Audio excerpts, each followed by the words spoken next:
ドツアー政府 Udah oke. Mulai aja lah. Bismillahirrahmanirrahim. Assalamualaikum warahmatullahi wabarakatuh. Di pertemuan kali ini kita nggak bahas lagi mulai dari awal ya. Kan kemarin sempat udah 2 kali pertemuan. Yang pertemuan pertama itu yang dibahas mulai dari hukumnya pertama. Terus juga mulai dari situ kita udah kenalan juga apa sih itu yang namanya Bitcoin. Terus apa yang namanya cryptocurrency cara singkat. Terus beberapa koin-koin yang lain yang biasa disebut alternative coin atau altcoin. Ya sampai ke sekarang. Kenapa sih perlu pengetahuan tentang cryptocurrency ini gitu. Terus mulai dari sini kita bikin grup baru, isinya baru sedikit sih. Di sini ada di grup ini ya nanti bisa sharing-sharing kayak Abdu bilang, bisa sharing apa yang udah dipelajari. Terus di grup ini juga bisa nanti kita buat info sinyal-sinyal kapan beli atau kapan. Ya kalau bisa sih beli-beli aja terus nggak usah dijual-jual dulu. Mantap. Karena kita kan main long term ya. Oke, selanjutnya di sini ada Bitcoin, ada altcoin. Jadi Bitcoin itu ya Bitcoin gitu, yang dibikin Satoshi Nakamoto atau timnya atau siapapun itu. Kalau altcoin itu seluruh koin atau selain Bitcoin, seluruh koin selain Bitcoin. Nah, itu disebut altcoin atau alternative coin. Mulai dari kalau kita sebut bisa ada Ethereum, ada Tether, Cardano, semuanya ini sampai jumlahnya yang ada sampai berapa banyak sih jumlah koinnya? Ini kali ya 8.000 koin ini. Ada jumlahnya ada 8.000-an koin. Ya. Gitulah, itu disebut altcoin. Terus yang kedua kita bakalan bahas trading dan investing. Kita kan targetnya ke tradingnya, ke investasinya, sorry. Sementara trading itu apa, kita juga perlu pelajarin juga karena itu wajib. Terus di sini ada beberapa website yang saya sebutin di sini tuh, ada coinmarketcap.com atau coingecko.com, itu salah satunya ini CoinMarketCap. Bisa buat ngelihat secara quick update ya, buat ngelihat harian aja kalau memang penasaran. CoinGecko juga sama, website ini bisa buat ngelihat market cap-nya, terus ya sama lah kayak gini. Update-nya juga sama kurang lebih, dan bisa kita ubah dalam dolar atau dalam rupiah di sini.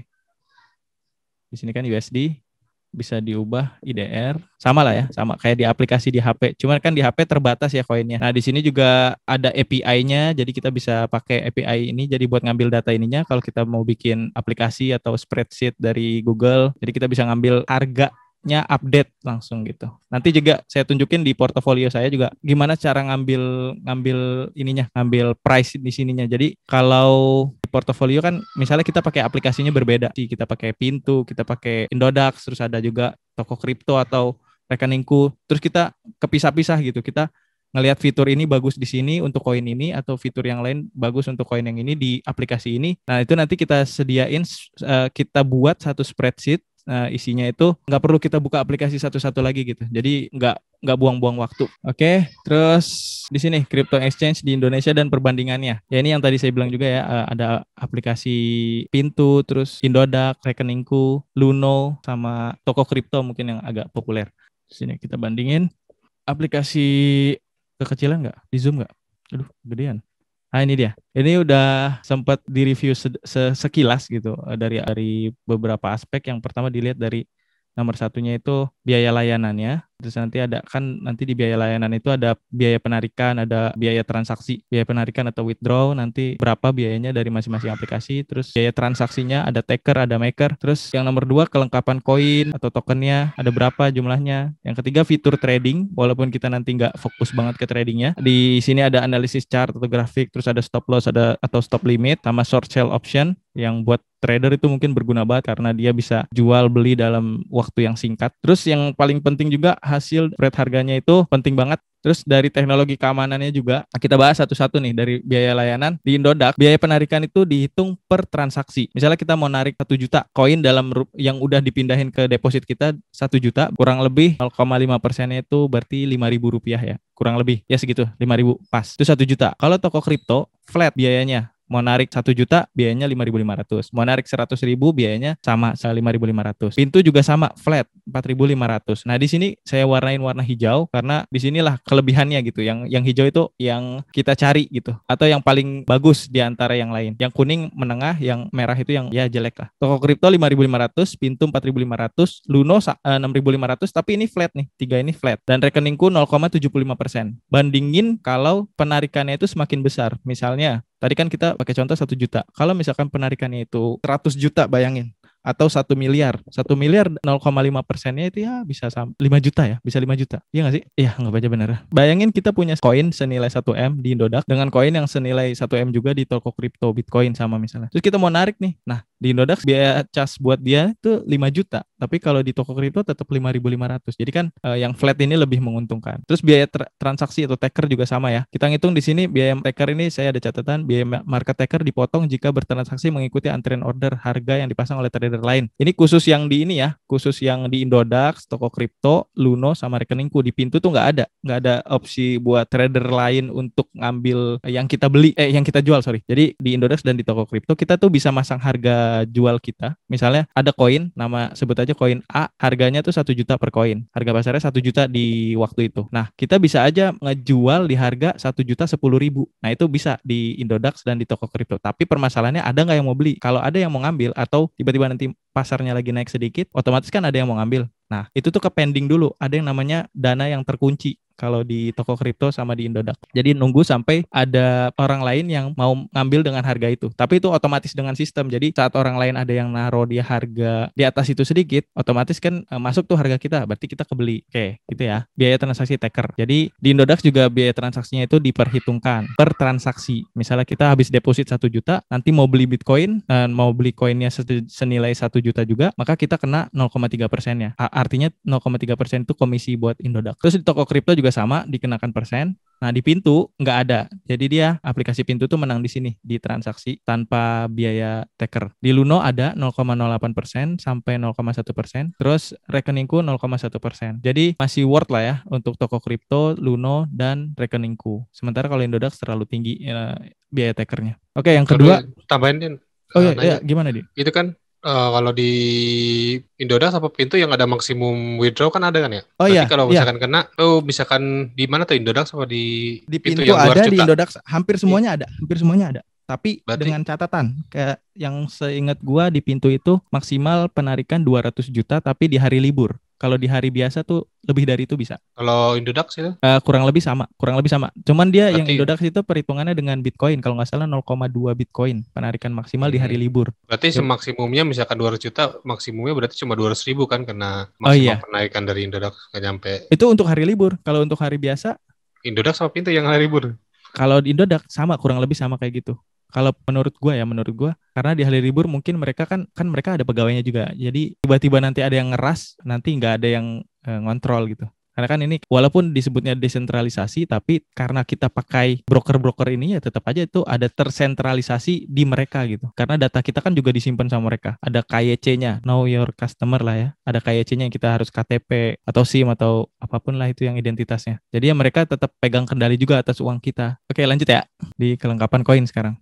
Di kelengkapan koin ini Indodax menang, ada 110 koin atau token mulai dari Bitcoin sampai seterusnya. Jadi Indodax itu menang di jumlah koinnya. Di toko kripto ada kurang lebih 34. Nah, di pintu minusnya itu cuma 10 koin, yaitu mulai dari Bitcoin, Ethereum yang populer-populer aja. Kalau nggak salah sih mungkin yang populer itu yang posisi-posisi atas di sini nih, yang market cap-nya lebih tinggi. Market cap-nya lumayan tinggi di sini. Mulai dari Bitcoin, Ethereum ada, tapi Cardano nggak ada ya. Binance, terus Chainlink, ada Doji nggak ada Uniswap ya. Ada lainnya lagi nggak hafal gue. Oke, terus di Luno ada cuman 5 koin. Ini terus terang gue Luno belum pernah pakai. Ini juga nyari di internet juga sumber dari Lunonya ini. Cuman 5 koin doang. Pastinya Bitcoin sama Ethereum ada pasti. Terus di rekeningku 44 koin. Jadi Indodax menang, toko kripto menengah 34 dan 44 koin. Terus yang nomor 3 fitur tradingnya analisis chart grafik. Jadi kalau di pintu nggak ada sama sekali, tapi di keempat yang lainnya ada analisis chart grafik. Jadi grafiknya tuh ada yang kayak candle gitu, kalau pernah lihat atau pernah dengar, yang kotak terus ada atas garisnya di tengah-tengah gitu, itu candle kayak gitu-gitu ya. Mungkin itu yang para trader itu butuh fitur kayak gitu. Terus ada stop loss atau stop limitnya. Stop limit itu ya kayak tadi yang gue bilang, misalnya kita mau ngejual dengan limit harga tertentu, nanti otomatis kebeli. Jadi nggak harus kita nungguin mantengin di situ dengan harganya lagi turun banget. Nah, misalnya harganya lagi satu koin tuh 1 juta, kita lagi mau ngejual tapi di harga 1.010.000, nggak harus kita mantengin nunggu sampai naik dulu harganya, tapi bisa kita bikin limitnya atau jangan 10.000 deh, 1.200.000. Bisa kita limit nanti, saya mau ngebeli deh, ngebeli karena kita mau long term ya. Saya mau ngebeli koin dengan harga misalnya di bawah itu pasti ya, 950.000 satu koin. Ya udah kita langsung naro penawaran, istilahnya kan kayak kayak bukan penawaran ya, permintaan. Kalau kalau kalau kita mau beli kayak kita naruh permintaan, nih siapa nih yang mau, gue mau bayar satu koin harga 950.000, gue mau naruh 9.500.000 biar dapat 10 koin misalnya. Kan harga lagi di 1 juta di saat itu, tapi nanti saat pasarnya lagi turun, otomatis ada orang yang mau beli kan dengan harga 950 per koin. Nah, nanti itu langsung ke order. Jadi fitur-fiturnya itu ada di semua ya, di Indodax, toko kripto, kecuali di Pintu. Jadi Pintu minus banget emang buat trader itu, buat lemah banget Pintu aplikasinya buat trader. Terus kalau yang di Indodax juga agak ada catatannya. Di sini ada, tapi terbatas, hanya Bitcoin terhadap IDR dan Bitcoin terhadap Ethereum. Artinya stop loss atau stop limitnya itu bisa dipakai, tapi cuma untuk transaksi kita mau beli Bitcoin pakai rupiah. Oke, yang di rekeningku juga nggak ada ya. Berarti ini minus banget emang. Sama short sell option. Short sell option ini ya buat trader banget. Sama lah kurang lebih kayak gini. Jadi memang transaksinya tuh cepet banget. Jadi kita beli di sekarang, nanti mungkin di beberapa detik kemudian kita jual juga bisa langsung. Cuma kan kalau di Pintu itu nggak bakalan bisa kayak gitu dia, karena ada jeda lah. Ada ya, nunggu diproses dulu sama mereka. Jadi emang bukan buat trader banget nih Pintu itu nggak rekomendasi banget, mungkin buat trader yang butuh cepat transaksi, termasuk Luno dan rekeningku juga kayaknya kurang. Nah, kalau untuk Indodax dan toko kripto ini untuk sementara lumayan direkomendasikan kalau untuk trader yang butuh transaksi cepat. Apalagi toko kripto. Mungkin toko kripto tuh lebih simpel ya karena dia didukung sama Binance. Terus yang spread harga kayak tadi dibilang, ada sempat disinggung. Ini pakai datanya pakai yang tahun bulan lalu sih, karena ngambil dari internet juga. Hasil uji dari spread harga Bitcoin di 16 Desember 2020. Jadi ada harga jual, ada harga belinya. Nah, harga jual dengan harga beli dikurangin, terus diselisihin, itu tuh berapa persen dari harga rata-ratanya. Terus dihitung yang paling tinggi tuh di Pintu. Jadi rentang antara harga jual dan harga belinya itu tuh tinggi banget, 0,5%. 0,5%. Bayangin kalau harga koinnya itu kayak Bitcoin tadi. Terus di Luno juga lumayan tinggi, sama di rekeningku di rekeningku juga lumayan tinggi, 0,02%. Ya meskipun jauh ya sama Pintu. Cuman yang lain tuh lebih kecil banget, sampai digitnya tuh udah 10 pangkat min 4 ini. Terus ini juga apalagi di toko kripto bedanya tipis banget. Jadi spread harganya tuh bener-bener kecil. Bener-bener kecil banget. Jadi ini memang buat para trader nih nguntungin banget yang toko kripto itu. Jadi dia waktu beli di saat itu, harganya tuh benar-benar nggak jatuh banget langsung di saat itu. Jadi buat trader-trader yang hitung mainnya menit atau mainnya jam, itu nggak ngerasa rugi banget. Terus teknologi keamanan ini penting ya, yang teknologi keamanan, karena istilahnya kan kita kayak harus ngontrol koin kita sendiri ya, nggak ada kayak bank gitu. Kalau bank kan kalau ada transaksi yang mencurigakan atau ada fraud, ada pencurian atau apa, kan kita bisa nelpon banknya. Tapi kalau ini ya ini semua harus kita yang kontrol sendiri, harus kita yang pegang kendali atas akun kita, jangan sampai ada orang lain yang ya bisa akses akun kita, apalagi bisa transaksi. Nah, di Pintu tuh paling lemah karena dia cuma pakai kode OTP doang, OTP ke WhatsApp, ke SMS gitu kali ya. Terus ini padahal baru yang standarnya aja ya, padahal yang standar ya paling nggak minimal dikasih Google 2FA lah, yang authentication, apa sih namanya, Google Auto lupa namanya, Google Authentication ya. Jadi kodenya tuh setiap berapa waktu refresh kode di Google-nya. Oke. Terus dari rating keamanannya, teknologi keamanan ya, rating keamanan di sini ada web yang namanya CoinGecko juga. Di CoinGecko atau di Certified Life. Kayak kalau di CoinGecko kita bisa ngecek di sini, sebentar di bagian exchange kalau nggak salah. Ini dia ada exchange nih. Nah, ini dia. Kita bisa ngecek di sini dari masing-masing platformnya. Mungkin kalau kita di search manual aja. Di sini toko apa sih namanya? Indodax misalnya. Ah, ini ada nih Indodax. Itu dia ada di rating 34 Indodax dari sisi keamanan. Terus hasil dari trust score-nya itu 8 dari 10 kalau nggak salah nih. Skor tertingginya 10. Iya, bisa dibilang sangat bagus keamanannya berarti. 8 ratingnya dari 10. Sementara kalau kayak Pintu belum ada dia rating masuk sini. Pintu, rekeningku, sama Luno, dia juga belum ada. Oh sorry, ada. Luno ada. Rekeningku yang nggak ada. Sama Pintu. Terus toko kripto juga di sini ada, tapi nggak ada. Sorry, nggak ada. Belum ke rating, atau memang baru kali, jadi belum itu. Jadi di sini hasil rating dari CoinGecko-nya itu 8, sorry. dari Certified Live itu 7,1. Terus toko kripto, tapi ini dengan asumsi ya, karena dia didukung oleh Binance. Jadi asumsinya dia ratingnya 10, karena kita lihat di sini Binance itu ratingnya paling atas. Binance ini nomor satu lah dari sisi keamanan, dan juga dari sisi trade hariannya yang paling banyak, volumenya transaksi harian tuh paling banyak tuh di Binance. Dan dia ya kalau nggak salah yang punya Cina sih. CEO-nya Cina. Banyak meme-nya juga.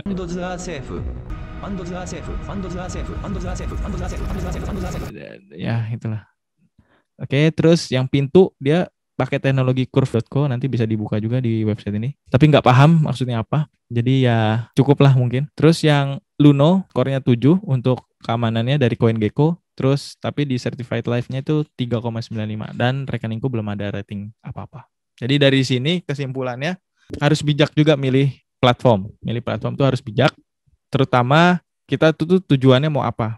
Kalau kita mau invest terus nggak terlalu mikirin dari sisi harian, trading harus cepet-cepet, terus dari sisi tampilan mungkin kurang ya, ini harusnya ada aspek tampilan juga. Yang paling mudah memang Pintu kalau dari sisi tampilan, karena itu mungkin buat orang awam banget, dan saya juga pribadi pertama kali baru transaksi di masuk ke kripto ini kan baru 1 bulan lebih lah. Itu juga masuknya ke Pintu dulu pertama. Dan tahunya juga aplikasi ini dulu karena pernah nonton di YouTube Pintu yang dia rekomendasiin gitu. Ternyata ini ya buat pemula banget. Jadi nggak apa-apa buat belajar juga. Terus sempat juga setelah itu nyobain ke Indodax sedikit, terus masukin juga atau invest juga lewat toko kripto. Jadi 3 aplikasi ini yang saya pakai, yang ini belum sempat belum pelajarin lebih jauh lagi. Pintu, toko kripto, Indodax, dan Pintu nggak pernah nambahin lagi sama sekali. Terus toko kripto sama Indodax ini yang kadang sering lebih dilihat. Cuman dari pertimbangan ini masing-masing ada yang kayak gini-gininya dibedain nanti. Ada yang koin ini masuk toko kripto, terus yang koin ini di Indodax gitu. Itu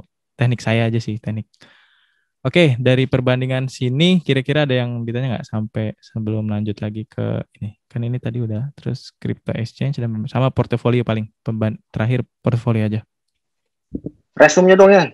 Resumnya, jadi dari 5 aplikasi ini gitu. bagusnya gimana? Iya dong. Iya, itu tadi resume gue ya itu. Sambil gue tunjukin portofolionya juga ada resumenya juga, apa sih di Pintu tuh koin apa aja gitu kan. Ya gitu. Kalau dari gue pribadi Pintu oke, monggo buat yang kalau kita nggak mau lihat koin-koinnya beberapa setiap hari mungkin dicek atau gimana gitu, itu Pintu oke. Karena apa? Ada satu lagi yang belum gue sampaikan tadi. Di Pintu kalau dia full maintenance-nya, artinya ya udah nggak bisa ngapa-ngapain, kita ngebuka aja mungkin nggak bisa ya. Dan itu sering karena ya sering lah gitu Kak. Karena dia bisa dibilang kan masih baru ya, masih mungkin dari sisi teknis di servernya juga masih kurang, dari infrastrukturnya mungkin kurang. Jadi mereka masih baru banget, tiba-tiba katanya ngelonjak penggunanya 300% aja, langsung kebingungan gitu gimana. Nah terus dari toko kripto sama Indodax, ya mereka bisa dibilang udah lebih mateng dari sisi server, dari sisi infrastruktur gitu. Jadi pertimbangannya itu. Terus yang kedua, di toko kripto, Indodax, Luno sama rekeningku gue nggak tahu ya. Ini mereka maintenance-nya itu per koin. Jadi kalaupun misalnya nanti nggak bisa transaksi Bitcoin di waktu itu, transaksi yang lain tuh masih bisa. Jadi cuma maintenance-nya itu per koin. Misalnya Bitcoin, nanti tulisan di sampingnya itu ada dalam maintenance gitu. Jadi nggak bisa transaksi kita di waktu itu. Dan ya menurut gue itu bagus gitu. Jadi nggak benar-benar mati servernya, dimatiin buat ngakses ke situ. Apalagi kan buat trader harian ya. Kalau buat para trader itu kan kalau dia tiba-tiba servernya kayak aplikasi kayak Pintu kayak gitu, wah langsung ngamuk-ngamuk itu mungkin. Saat itu mungkin lagi tinggi, dia pengen ngambil uangnya atau gimana gitu kan. Kalau buat para trader ya. Kalau buat ya investasi ya monggo Pintu gitu. Kalau buat aplikasi ya, dari sisi tampilan mudah banget emang Pintu itu, simple banget, simple nih coba ya. Kalau cost yang ke antar wallet itu berapa ya, sama semua nggak? Itu beda itu gua tampilin juga ya, cost transaksinya juga ya. Iya. Cost ke antar wallet itu, tapi gue baru ngambil sampel 5 koin doang. Cost transaksinya ya, jadi sebentar. Nah ini nih. Nah ini dia. Ini untuk Bitcoin. Nampil nggak sih? Nampil kan? Nampil ya. Untuk Bitcoin, transaksi antar Bitcoin itu blockchain fee-nya itu sekitar 0.0005 Bitcoin. Jadi kalau dirupiahin, ini waktu itu beberapa hari yang lalu ya, kayaknya seminggu yang lalu, ini sekitar 300.000. Jadi misalnya gue mau pindah nih, mau migrasi dari Pintu ke Indodax misalnya. Bitcoin gue mau gue pindahin ke Indodax. Gue mau pindahin semua misalnya, sekian berapa. Dari yang harusnya pindah misalnya 1 juta, itu gue kepotong, kena potongan 321.000. Jadi yang masuk ke Indodax nanti cuma 600 sekian ribu, tapi dalam Bitcoin gitu. Jadi fee-nya tinggi juga, blockchain fee-nya tuh tinggi lumayan. Tapi kalau untuk transaksi besar mungkin sangat kecil, kayak yang mungkin pernah gue share itu, ada orang yang kirim uang 1,5 triliun, itu transaksi Bitcoin berarti cuma 0,0005, ya cuma 300.000 fee-nya. Kecil lah hitungannya dari 1,5 triliun. Dibanding dia harus transfer antar bank. Kalau transfer antar bank kan, apalagi beda negara, ada kena remittance lah, ada beda currency lah gitu-gitu. Dan itu bisa fee-nya, ada hidden fee lagi nanti. Transaksi kayak $100.000 Amerika, ya 100.000 USD, itu sekitar 1,4 atau 1,5 triliun aja, 1,5 miliar. Itu fee-nya itu bisa sampai, kalau dia transfer antar bank aja ya, remittance gitu, bisa sampai 30 juta. Jadi makanya orang di luar negeri terutama ya, Bitcoin itu tuh ini banget, apa, kayak life saver banget lah. Jadi mereka tuh kayak benar-benar langsung ngelihat, berarti kita selama ini dibodohin sama bank gitu, kurang lebih lah. Wah, mereka ngambil untung dari mana itu kan, terlalu gila banget itu ngambilnya. Ini Bitcoin, terus yang Ethereum itu transaksi antar Ethereum. Sebentar lagi ya. Kalau ini kan pintu ke lain platform ya. Tapi kalau pintu ke pintu, dia fee-nya nol. Fee-nya nol, sama sekali nol. Nggak ada. Abdu, lu mau transfer ke gua Bitcoin. Nah, misalnya lu mau ngirim 1 Bitcoin ke gua, antar user pintu ke pintu nol. Jadi lu ngirim ke gua 1 koin Bitcoin ke gua, itu nggak ada biayanya sama sekali. Tapi gua harus pakai pintu juga. Gitu. Lain cerita kalau misalnya lu mau ngirimnya lu dari pintu, terus gua dari Indodax atau dari platform lain, atau bikin wallet sendiri kayak Ledger misalnya, pakai yang hardware, atau pakai Binance atau yang lain-lain lah. Itu tetap kena segini fee-nya, 321.000 kurang lebih, atau 0,0005 Bitcoin. Terus yang Ethereum 0,008 Ethereum. Sekitar mungkin kalau ini harga Ethereum waktu itu masih 21 juta, 22, sekitar 200 ribu lah, 200.000, 192.000 transaksi antar Ethereum. Terus Uniswap, transaksi Uniswap ini 1,95, 514.000. Jadi lumayan juga nih, lumayan tinggi nih. Oke ya, Uniswap. Terus ada Chainlink itu transaksinya fee-nya 487.000. Dari SNX Synthetic itu tinggi banget, 930.000. Oke, gitu ya dia. Paling yang baru gua tempat screenshot sih itu. Oke, gede berarti ya. Iya, lumayan. Jadi pertimbangin juga kalau lu nanti misalnya nih lu udah tahu juga, oh pintu memang kayak gini lah, lemot gini-gini nih. Terus lu mau migrasi nih, misalnya mau migrasi ke Indodax atau mau migrasi ke toko kripto, terus lu juga punya beberapa aset koin di pintu yang masing-masing, ya perhatiin juga itunya, blockchain fee-nya. Kalau nanti dananya 1 juta terus fee-nya berapa tadi, 500.000, make sense gak itu buat diituin? Ya kalau enggak ya nggak usah dipindahin, biarin aja di situ gitu. Bisa ini aja berarti kan, jatuhnya kayak gua bikin penarikan aja, withdraw. Bisa juga malah. Benar. Rupiah ke bank, top up ke sana gitu ya. Benar. Paling itu kan lebih murah ya jadinya. Jadi paling cuma kena sedikit kan. Ya, gitu. Oke.